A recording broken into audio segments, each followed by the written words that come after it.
In this video, we're going to be subtracting fractions. Now, the first thing we're going to do is we're going to get rid of our brackets, and then we're going to evaluate our fractions and see what we need to do to be able to subtract them. Okay, our first term, our first fraction, here in this bracket, we don't need to do anything to remove it from its bracket. Okay, we can just rewrite it, dropping the brackets.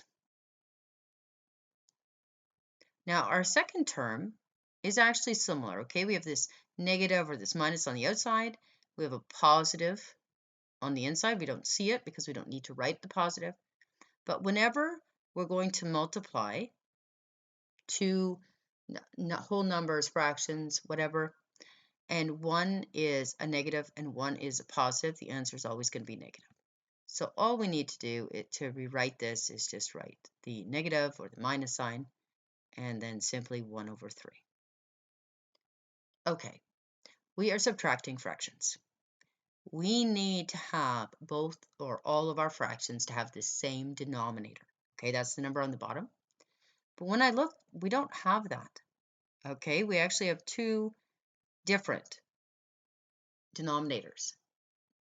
Now, there's different ways to approach this. Okay, you can look for the lowest common denominator. What that means is the smallest number that will work for both of your fractions in the denominator. Or you can do a trick that I like to use that will always work. Sometimes it'll make your numbers a bit bigger, and then you'll have to simplify your answer a little bit further. But it's a trick that always works. So unless you specifically need to find the lowest common denominator, like you're asked to find it on a test or your teacher asks you, then this trick I'm going to show you is good enough. Okay, it will get you the right answer always, and it will always work. Okay, so this is what we're going to do. We're going to take our first term, our first fraction, negative 5 over 6. Now, I have taken my negative out from in front of my entire fraction, and I just brought it up into my numerator. It doesn't matter.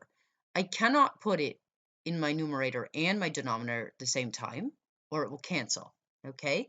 But I can bring that negative that was in front into either my numerator or my denominator. I just chose my numerator. It does not make a difference. Okay, so what am I going to do now? I've rewritten it.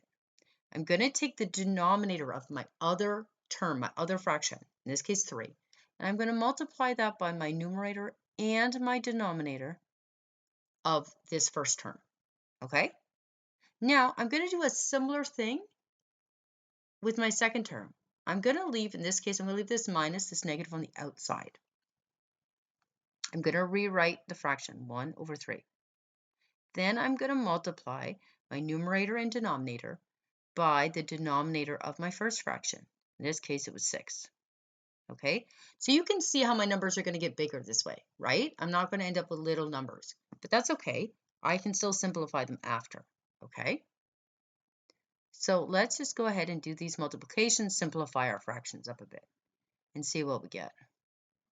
So we have this minus 5 times 3, that's going to be negative 15. We have 6 times 3, which is 18. Now, let's look at my second term. We've got this minus 1 times 6 is 6, and 3 times 6 is 18. Okay, so we know we did it right because look at that, our denominators are the same. That means we can now go ahead and subtract. Now, remember, when we're subtracting two fractions and we've gotten our denominators to be the same, we are not touching the denominator again right now, okay? So we can just rewrite the denominator right away, the 18. So what we do when we subtract fractions is we're subtracting the numerators.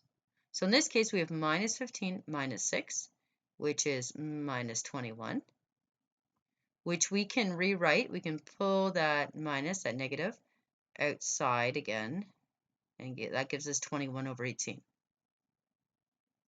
Now, we can reduce this further, okay? What we do is we look for terms, like terms, in our numerator and our denominator. Now, in this case, when I look at my numerator and denominator, 21 doesn't have that many sets of terms that you can multiply together that are going to give you 21, okay? We've got 1 in 21. That's not helpful. We're not reducing anything if we use that. But we also have 3 times 7, okay? We'll leave our negative here. We're going to write 3 times 7. Now let's look at our denominator. If we want to reduce this, we're going to have to either find a 3 or a 7 in our denominator. Now, 18. 3 times what gives us 18? 6. 3 times 6 will give us 18. Okay? So see, now we have a similar term, or I should say an identical term, a like term in our numerator and our denominator, this 3. Okay? We can cancel those out, and we are left with, don't forget the negative 7 over 6. And that's as far as we can reduce this, okay? 7 is a prime number, which means its only factors are itself and the number 1. And our numerator, okay, that's our numerator. Our denominator is 6, and that does not have a factor of 7 in it, okay? So we cannot further reduce this.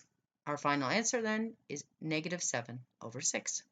If you would like to learn how to quickly study for your GED exam online and get a new resume, then visit testprepskills.com.